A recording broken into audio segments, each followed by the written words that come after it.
So what is, and you touched on it a little bit about, but you talked about Twitter and LinkedIn and a blog.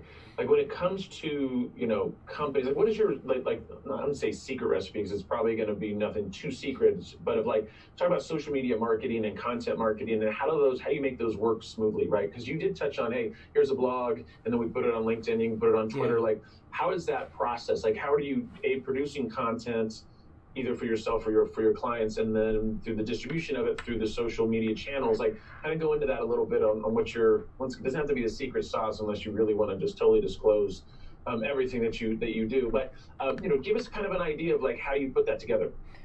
Right. So, I mean, it would be great just to, when Ted Turner was asked what the secret of his success was, he said, early to bed, early to rise, work like hell, and advertise. Yeah, And so like I wish I could just, roll something like that off my tongue, but it doesn't really work like that. Although I will say, having worked for SaaS and some of the business intelligence companies and stuff like that, I have kind of broke it down into a mathematical formula. And again, for me, remember that I'm in the B2B space. So, and in the B2B space, I mean, you're working on solution selling, typically fairly high dollar type of solutions. And in that world, I mean, you do business with people you know, like, and trust. So trust is incredibly important. And so to ensure that social media and content marketing are really working together, if those two things are working together, that means your trust is going up. You're building trust. And I see trust this way. Think of a mathematical formula: rapport times credibility, and then divide that by risk. If my content and the way I'm using social media is building rapport, it's increasing credibility.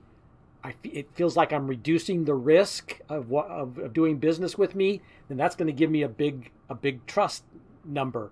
And so I focus on that formula and think through of the sales funnel: increase interest, develop that first initial rapport, finally getting in front of them, trying to find out what their needs, desires, and interests are, to the close at the bottom, and then thinking through the content and the right social channels into the right persona in order to move a sale down that perspective to closing it.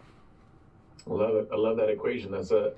For me, I'm a very visual person. Obviously, they're not going to be able to see it on the podcast, but you putting that together with the risk underneath it, like that makes total sense, right? Because the idea is you want to be out there in the space, you want to educate people, you want to give them good value, and then they're obviously going to be you're pushing down some of those barriers of working with you because you're educating them. They say, right, this must be the right person because they're putting out a valuable piece of content, and then obviously this is somebody that I would want to work with. So I love that.